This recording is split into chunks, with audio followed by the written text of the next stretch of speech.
wabarakatuh. Waalaikumsalam warahmatullahi wabarakatuh.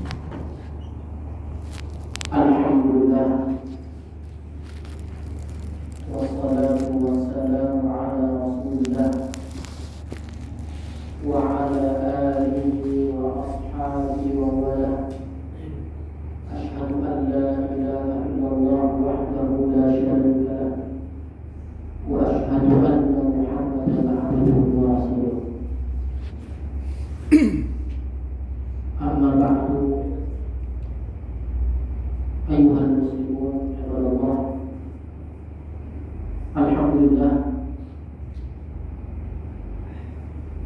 pada kesempatan yang mulia ini, di tempat yang mulia ini, Allah Subhanahu wa ta'ala memudahkan langkah kita untuk belajar ilmu agama, belajar ilmu syar'i di tempat yang paling Allah cintai, yaitu masjid.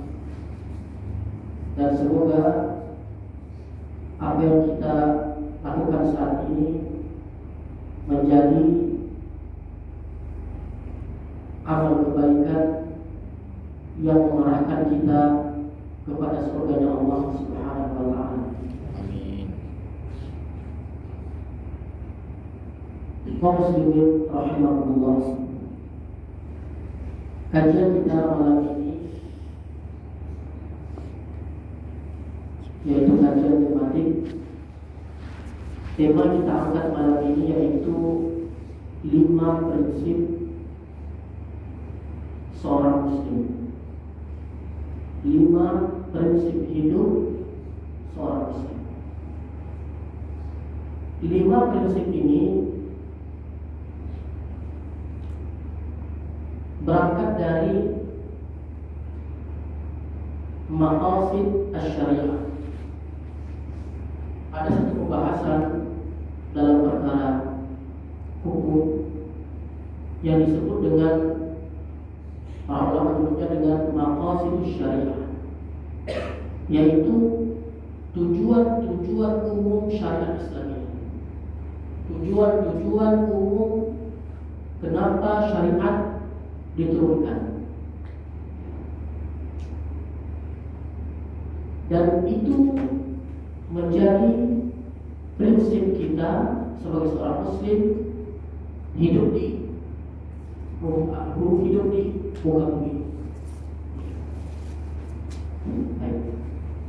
Yang pertama,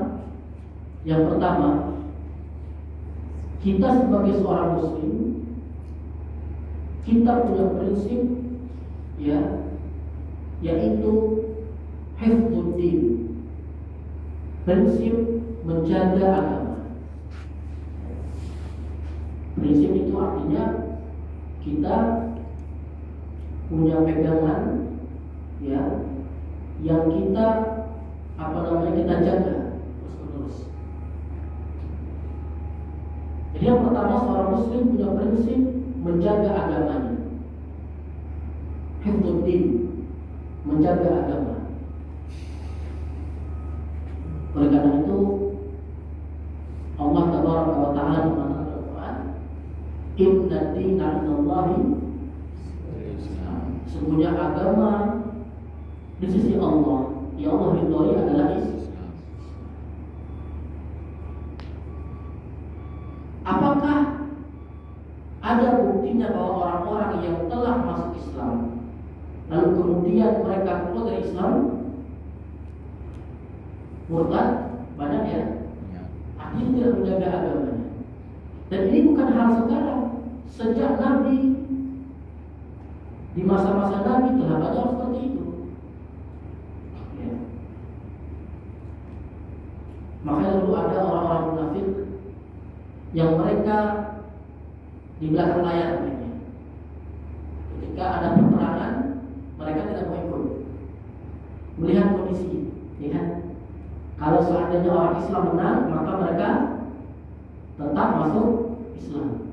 Kalau dia menang orang kafir, maka dia akan kembali ke orang kafir.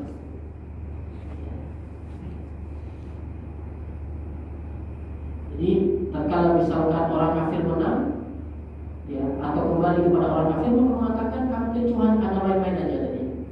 Kami nggak serius beragama Islam, gitu. Dan Islam menjaga itu. Kita punya prinsip menjaga agama kita. Makanya kata Allah, wa may yabtaghi ghairal islami dinan fala yuqbal minhu.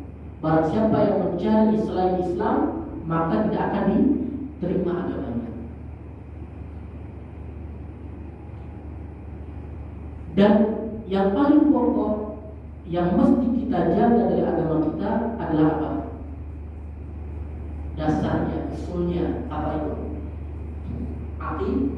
Akidah. Itu paling penting, akidah kita.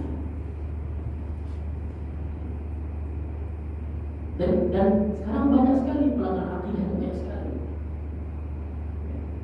Baik bentuknya dari sisi kesyirikan, baik bentuknya dari sisi ilhad atau apa namanya, ateisme, ya kan? Baik dari sisi apa namanya itu istilahnya yang menamakan agama itu, apologet. Apa istilah orang liberal ya Pak? Ya. Yang mereka menyamakan agama itu sama. Ya. Nah, jadi akidah yang sahih, akidah yang benar. Kemudian di antara cara menjaga agama itu, kata para ulama, dengan cara kita melaksanakan kewajiban-kewajiban pokok. Kewajiban apa? Pokok sudah menjaga agama. Dan menjauhi apa yang diharamkan secara nas. Menjaga agama. Makanya kata Nabi SAW dalam sebuah hadis yang ulama mengatakan hasan kata ulama, kata Nabi SAW, ya, man apa namanya, maknanya begini, man aqama shalah faqad aqama din. Artinya barang siapa, ya, yang inna sholata matlubi, sebenarnya sholat itu kan tiang agama. Tidak. Barang siapa yang meninggalkannya maka telah menghancurkan agamanya. Dahulu para salaf terdahulu, di kalangan tabi'in, kalangan sahabat, mereka kalau ingin berperang itu kan melihat dulu tempat tersebut. Apakah ada orang adzan apa tidak? Artinya melihat bahwa itu adalah orang muslim. Lihat dulu mereka. Kalau dia meninggalkan sholat, maka sejatinya dia telah meninggalkan untuk meruntuhkan agamanya. Jadi kalau kita ibaratkan akidah itu adalah fondasi, kemudian tiang-tiangnya adalah apa? Sholat. Kemudian dinding-dindingnya adalah apa? Puasa. Ya. Ada zakat, ada haji, dan yang paling tinggi nanti adalah apa? Jihad.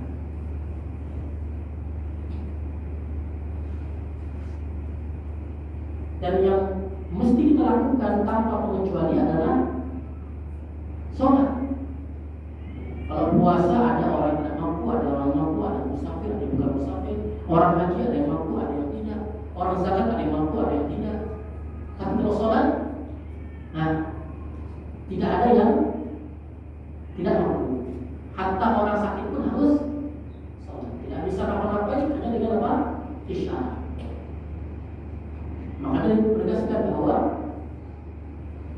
sholat itu tiang agama. Siapa yang meninggalkannya maka telah meninggalkan apa? Atau telah meruntuhkan agamanya.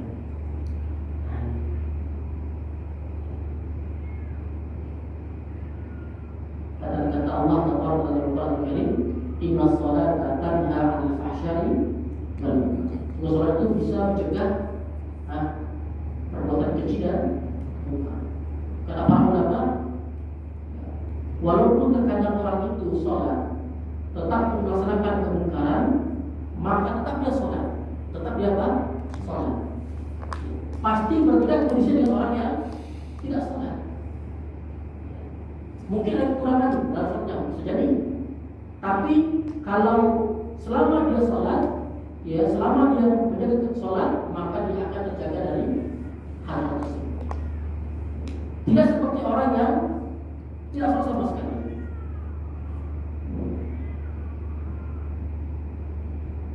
Nah, jadi dalam masalah akidah, ya menjaga dalam masalah menjaga agama ini yang paling penting adalah akidah kita.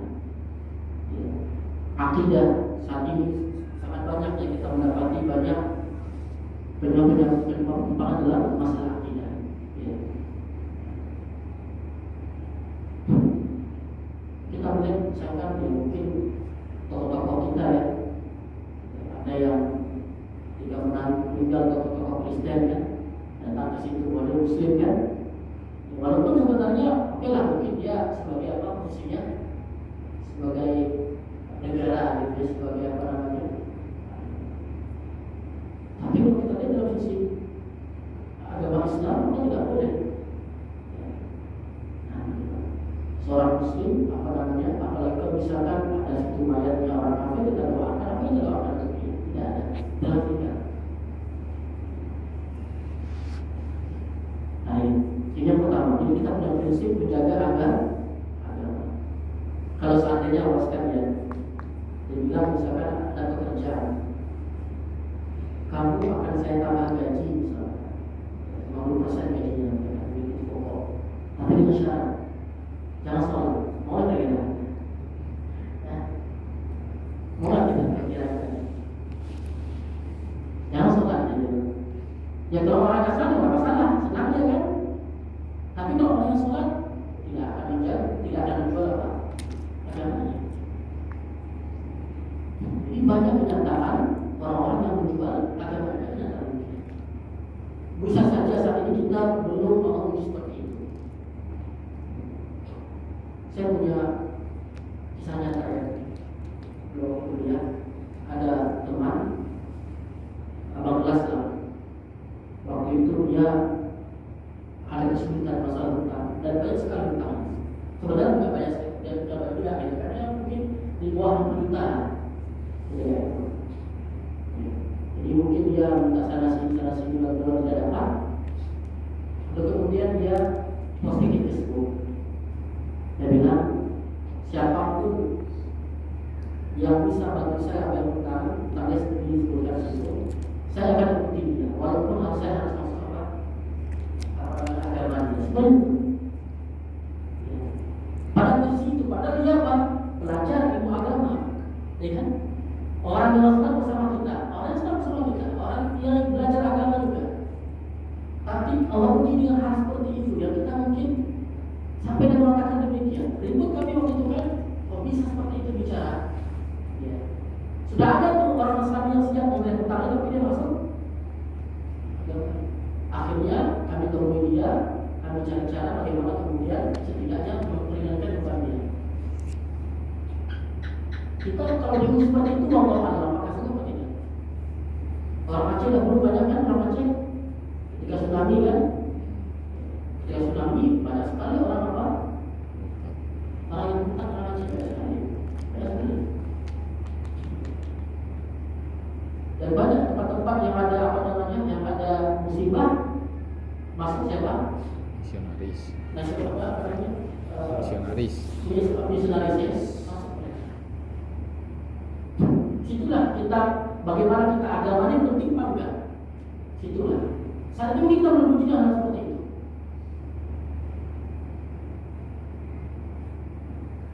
Nah jadi prinsip kita adalah menjaga agama.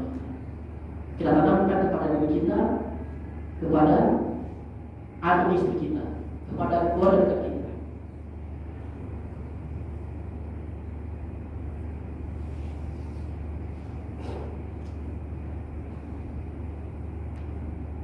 Dulu mertua saya dulu kan di Surabaya itu, dia punya bos orang Cina, ya kan? Dia kerja di perusahaan apa namanya, mencetak tempat kayak apa namanya, John Kennedy itu ya, apa parfum,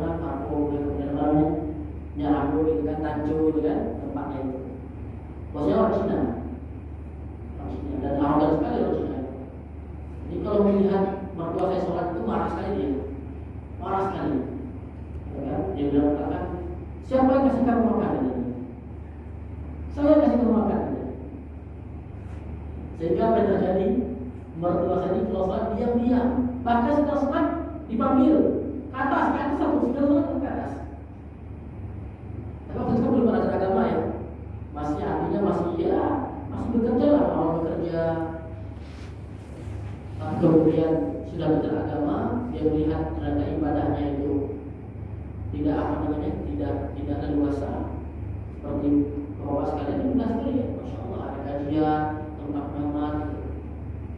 Akhirnya pada akhirnya dia harus keluar sebelum waktunya, belum isi. Nah, itu kita diuji dengan seperti itu. Tidak diuji dengan seperti itu. Ada bos, jangan kamu sholat, yang kasih makan aku siapa? Saya yang kasih makan kamu. Bayangkan Pak, kita diuji seperti itu, bagaimana rasanya kira-kira? Nah, jadi ini prinsip kita bahwa kita wajib menjaga apa? Agama kita. Dan sebelum kita masuk ke prinsip yang kedua, di antara keutamaan orang yang menjaga agamanya ini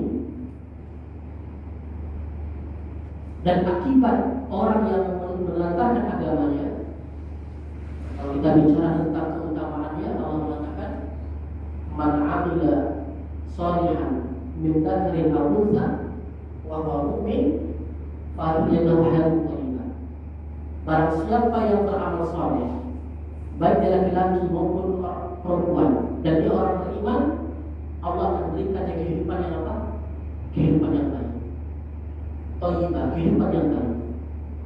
Kehidupan yang baik maksudnya Allah mudahkan dia rezeki dengan rezeki yang halal, ya, kehidupan yang diberkahi. Itu dia, Allah jaga dia. Sebaliknya kalau ada orang yang menelantarkan agamanya, ditelantarkan agamanya itu, yang menjauh dari agamanya, Allah mengatakan wa man a'rada 'an dzikri fa inna lahu ma'adzatan. Barang siapa yang berpaling dari peringatanku, Allah mengatakan artinya agama Allah. Barang siapa yang dia itu sebenarnya sudah mendapatkan petunjuk, tapi dia apa? Menjauhi itu, dijauhi dan diharamkan sama dia, maka Allah mengatakan bagi dia kehidupan yang sempit. Ma'isyah itu kata ulama lebih kepada ekonomi. Ma'isyah itu ekonominya sempit. Kata para tafsir, orang ini Allah berikan keluasan secara harta, tetapi kehidupannya sempit. Allah berikan keluasan secara harta, tapi kehidupannya apa? Sempit. Kok bisa seperti itu? Dan itu nyata kita mendapati orang seperti itu banyak sekali. Kan? Uangnya sudah miliaran, masih dikorupsi. Ya kan? Uang sudah cukup, masih aja macam-macam lah. Kenapa seperti itu? Kok bisa gitu loh? Uang itu untuk apa gitu loh? Kalau kita makan berapa lah kita makan sehari ya? Kalau kita betul-betul kita mau hitung makan kita berapa sehari? Berapa piring kita makan? Tapi loh, artinya Allah cabut, kata Ibnu Katsir, Allah cabut maksud kehidupan yang sempit tadi, maksudnya Allah cabut qanaah. Apa itu qanaah? Allah cabut rasa cukupnya, dan Allah berikan rasa tamaknya, tamaknya tidak rakus. Maka bisa jadi orang seperti itu adalah orang yang rakus. Orang yang rakus, ya. Orang yang tamak, orang yang rakus, tidak ada qanaah dia. Itu faedah atau keutamaan kalau kita menjaga agama, dan ancaman kalau kita meninggalkan agama kita. Yang kedua, prinsip yang kedua, kita wajib menjaga jiwa kita, menjaga jiwa kita, diri kita. Bagaimana caranya? Yang pertama jelas tidak boleh membunuh diri. Sekarang kita lihat berapa? Nah, anak-anak kita sekarang apa namanya, generasi apa namanya? Gen Z ya. Ya. Ini sekarang mereka kayak apa ya? Terutama di inilah mungkin tuh orang-orang Eropa dulu awalnya kan, sampai ke Asia, sampai ke Indonesia. Jadi kalau udah mereka tidak apa namanya ditolak cintanya sudah bunuh gitu. Ya mau akhir hidup selesai begitu saja. Padahal tidak demikian. Ini banyak sekali demikian, banyak sekali kita dapat seperti itu. Baru-baru ini beberapa hari yang lalu ada seorang apa namanya ibu-ibu ya, dari Banjarmasin, dia apa namanya dia curhat kemudian minta hukum. Ya. Dia seorang wanita kan dia sudah mencoba apa namanya bunuh diri, tapi mati-mati Pak. Dia minum baygon sudah, ya kan, minum racun sudah, tapi mati-mati katanya. Gimana Ustaz? Apakah saya masuk ancaman tadi itu? Artinya kalau mati kan tidak masuk apa? Surga kan begitu ancamannya. Apakah masuk di situ? Dia belum mati nih. Dia belum mati. Tapi sudah mencoba apa? Sudah minum baygon ya. Tapi nggak mati. Sudah minum racun tapi nggak mati. Harusnya apa? Dia lompat dari mana tuh? Dia bertanya, apakah saya masuk ancaman Allah tentang ancaman orang yang membunuh itu? Bahwa Allah mengharapkan bagi dia surga, apakah masuk ke situ? Maka kita katakan, kalau dia berencana bunuh diri, ya, dan sudah terjadi dilakukan, maka ya, kalau dia tidak bertobat kepada Allah dari perbuatan tersebut, jadi dia dapat ancaman tersebut. Dan telah apa bunuh diri, cuma kalau Allah yang belum apa, belum saatnya kita. Dan kan seperti itu. Orang-orang di kampung desa sana kan seperti itu saya dapati. Apa-apa sudah apa namanya sudah pusing melihat kehidupan ini kan. Anaknya durhaka, suaminya seperti ini, ya kan? Ini macam-macam sudah masalah. Sudahlah aku kau aja. Bunuh diri segala macam. Kan seperti itu. Nah itu tidak boleh. Haram hukumnya seorang muslim bunuh diri.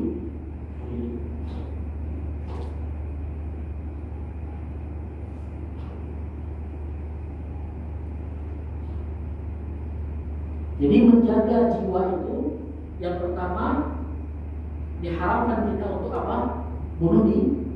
Itu kan prinsip kita. Jaga jiwa kita. Apapun masalahnya jangan ujung-ujungnya apa? Bunuh diri. Dan sebaliknya jangan kita mudah membunuh orang. Ya tak? Jangan kita mudah membunuh orang. Banyak demikian terjadi. Nah, baik. Di antara bentuk menjaga jiwa yaitu menjaga kebersihan. Ini bagian dari tujuan-tujuan Islam itu kebersihan.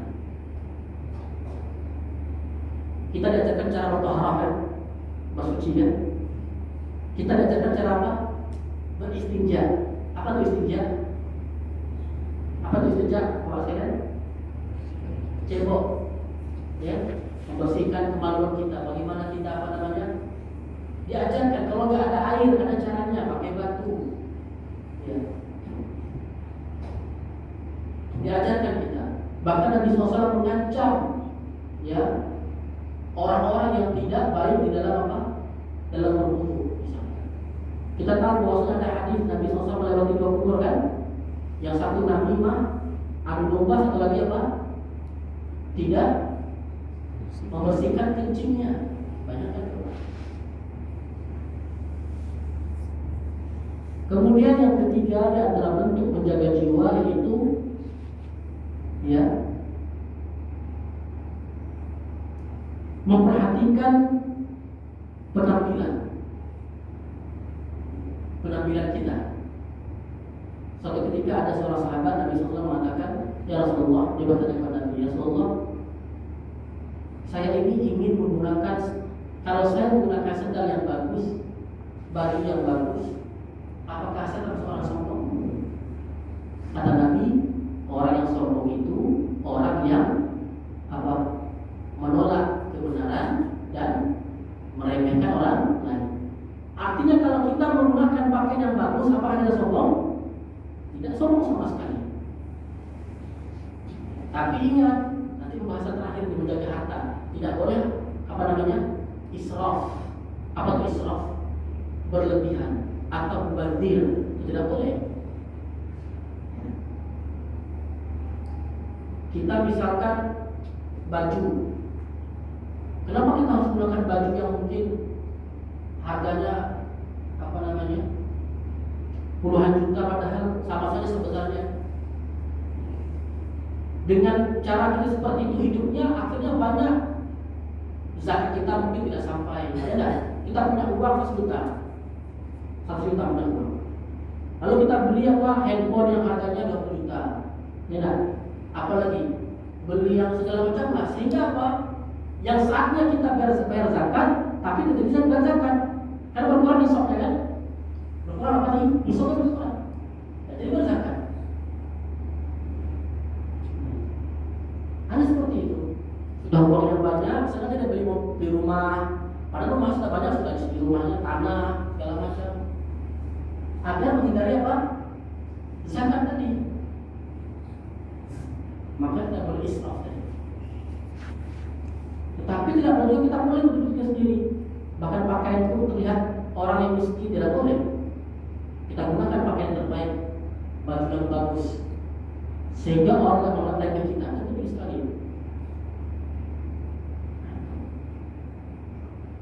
Kita cepat ya, maksudnya itu tadi menjaga apa? Menjaga jiwa ya. Menjaga jiwa itu ada 3 bentuk tadi ya. Menjaga dan tidak membunuh, diharapkan membunuh diri sendiri, kebersihan tadi, kemudian penampilan. Kemudian yang ketiga, menjaga al-arab, kehormatan. Jadi kehormatan kita sendiri. Sampai-sampai para ulama mengatakan kalau kita tidak diundang, maka jangan datang. Pada kisah pernikahan dan tidak diundang, jangan datang. Menjaga apa? Kehormatan. Kita dilarang untuk mencaci maki orang tua orang lain. Tidak boleh kita misalkan mencaci maki orang tua orang lain, tidak boleh. Ya kan? Kita katakan kata-kata kotor kepada orang tua orang lain. Kenapa demikian? Karena itu akan menyebabkan orang tua kita akan dicaci juga, betul kan? Sehingga itu bentuk kedurhakaan. Kata Nabi SAW, bentuk kedurhakaan kita kepada orang tua, kita menghina orang tua orang lain dan dia membalasnya. Ya kan? Kita katakan orang tua bapak kau seperti ini, bukan bapak kau seperti ini. Dibalas sama dia, bapak kau juga seperti itu. Itu bentuk kedurhakaan kita kepada orang tua. Itu bentuk kehormatan. Jadi kehormatan kita ini betul terjaga sekali. Dan ini merupakan prinsip-prinsip dalam Islam. Kita menjaga kehormatan kita. Dan juga kehormatan orang lain. Kehormatan orang lain. Ya. Kemudian yang keempat, ya, hifdzul mal, menjaga harta. Menjaga harta. Menjaga harta di sini para ulama, dari mana kita ambil, kemana kita keluarkan. Ini 2 pokok ini. Menjaga harta, dari mana kita ambil, kemana kita keluarkan. Sekarang kalau kita melihat apa fenomena kita saat ini, Pak? Ya, judi online, ya kan? Terus sekarang anak-anak muda sekarang ya, bahkan orang tua juga demikian, judi online. Kemarin kami pulang ke kampung kan, kami mendapati kekurangan kami sendiri. Ya, di depan saya lagi main judi, ya, judi online. Jadi bilang lagi, oh saya dapat 5 juta katanya, modal 1.000 dapat 5 juta. Maka saya bertanya, gimana cara mainnya?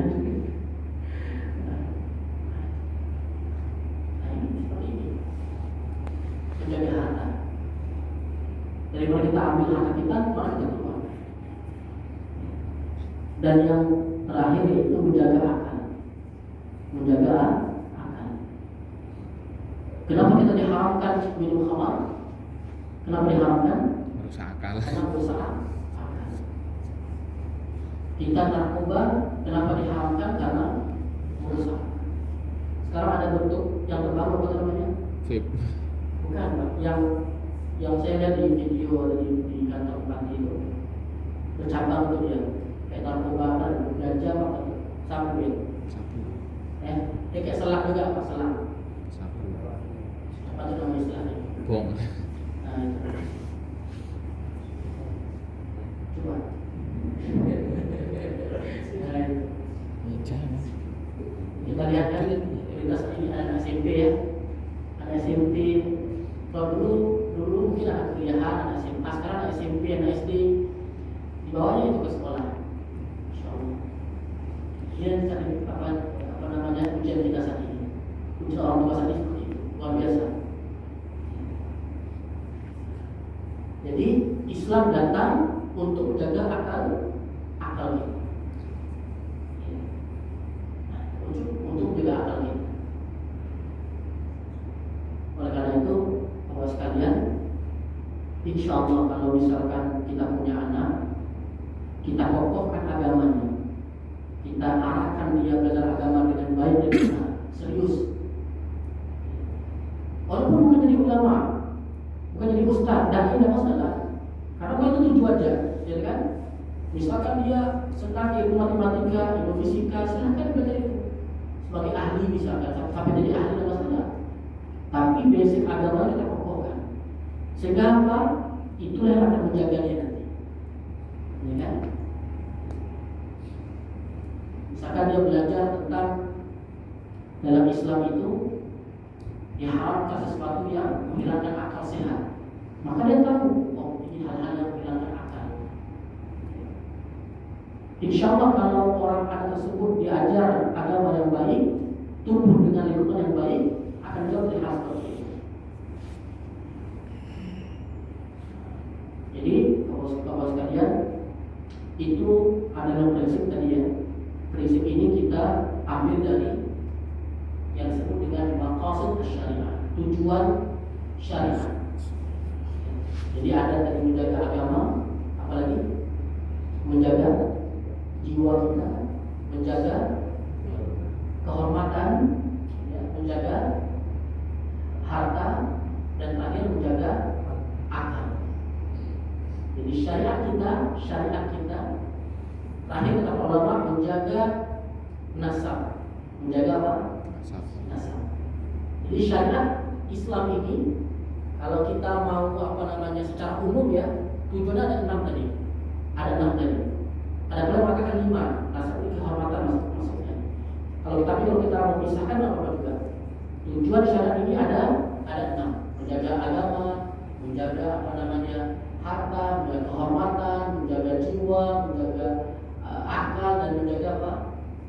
Nasab. Menjaga nasab. Karena itu kita tidak boleh berzina, karena nasabnya terputus. Tidak boleh kita macam-macam lah dalam Islam. Sedangkan di agama lain atau orang yang tidak beragama mau dikendalikan, ya. Tapi dalam Islam diatur agar nasabnya jelas, maka begini caranya secara sah. Adapun agama lain atau apa namanya orang yang beragama, wallahu a'lam, bagaimana cara mereka menjaga atau menjaga nasab mereka. Nah, demikian Bapak sekalian, semoga akan disampaikan malam ini untuk kita semua. Baik, nanti bila ada yang bertanya silakan setelah kita akhiri, ya, yang berikutnya silakan sambil kita makan. Assalamualaikum warahmatullahi wabarakatuh. Waalaikumsalam warahmatullahi wabarakatuh.